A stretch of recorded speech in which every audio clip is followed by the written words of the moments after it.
to comfort all who mourn, to provide for those who mourn in Zion, to give them a garland. A garland. Think of a lei of flowers. A garland instead of ashes, ashes being the symbol of mourning. The oil of gladness instead of mourning. The mantle of praise instead of a faint spirit. They will be called the oaks of righteousness. The oak being the very strongest wood, the very strongest tree. These, my people, will be called the oaks of righteousness, the planting of the Lord to display God's glory. They shall build up the ancient ruins, and they shall raise up the former devastations.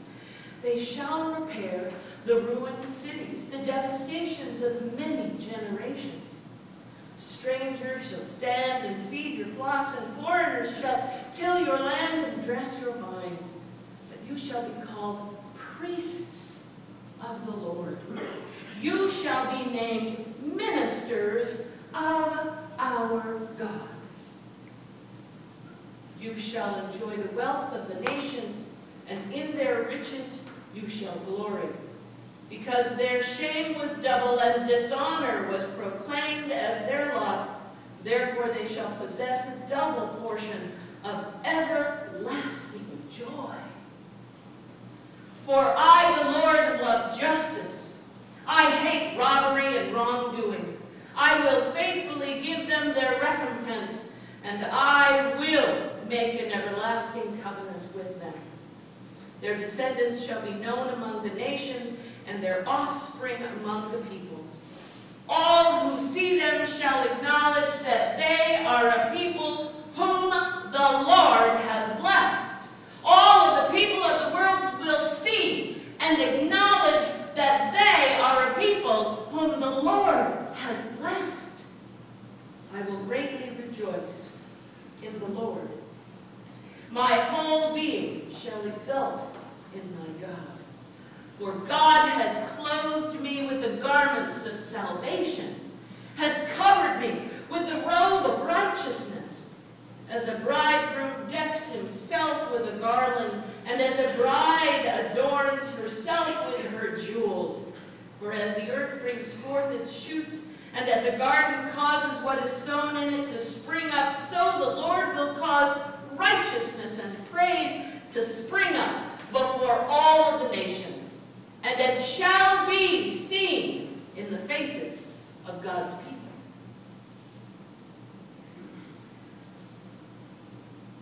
Imagine, if you will, that you were among the devastated. You are among those who have returned to see the remnant of your city, of your country, of your land. And you are torn in your relationships with people.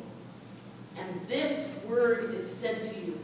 It isn't about how miserable you are. It isn't about how devastated you are. God calls you one more time to be even stronger than you were in exile. God calls you not to just be my people, but to be my ministers, to be my priests.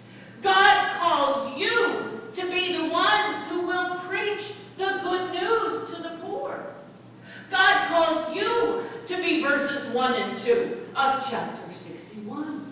God calls you to be the ones who are anointed to speak the good word of God, to bring good news to the oppressed, to bind up the brokenhearted, proclaim liberty to the captives.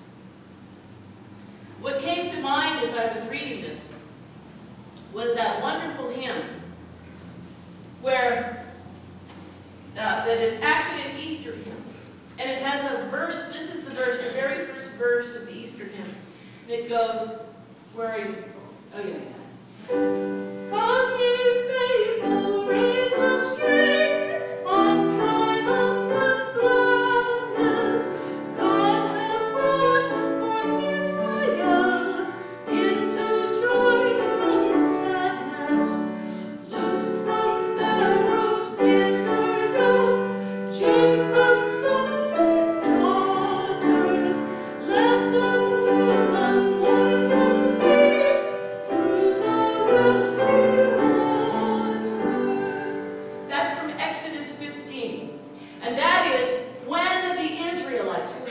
suffered for years under Pharaoh were brought out of their slavery in Egypt.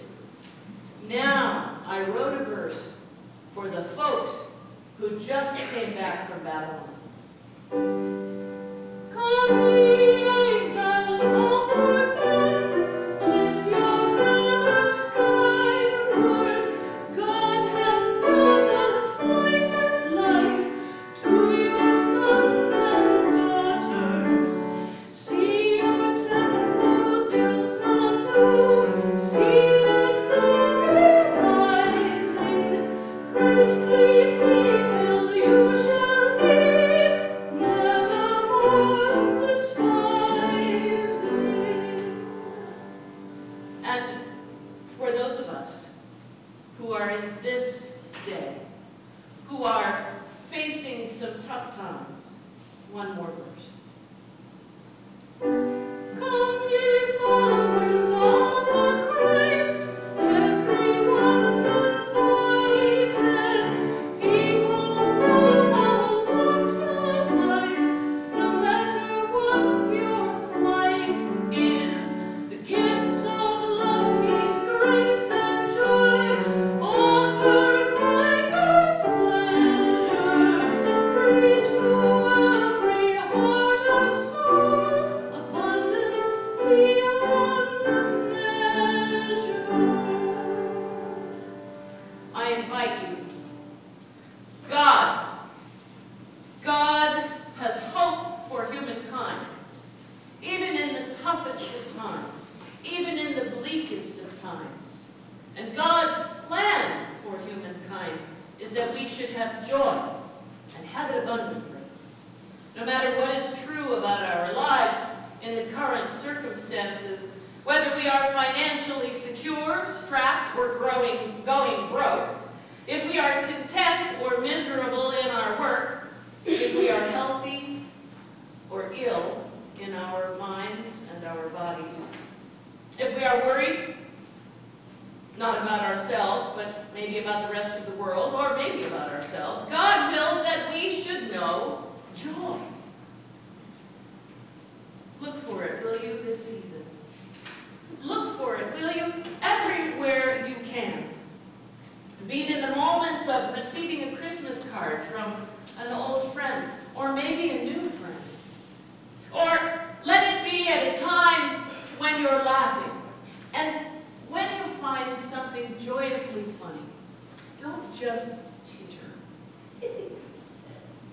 Guffaw. Gush with laughter. Laugh as hard as you can. Can you do that? Go ahead. Don't just smile. Some of you may be smilers, but come on. Be laughing. Let it go. Let it come out from the very depths of the middle of your body and laugh. And when you laugh, let it heal you. Let it heal you. And when you're in the grocery store and you hear the Christmas music coming out of the ceiling, don't just hum. Just don't go. Sing it out. I dare you. I dare you to be going down the aisle and go, Rudolph the Red-Nosed Reindeer.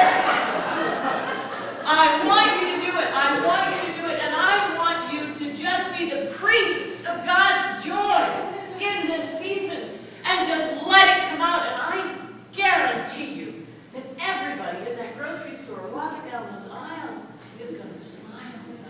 They're going to smile. They're going to be with you. And maybe they'll even sing along.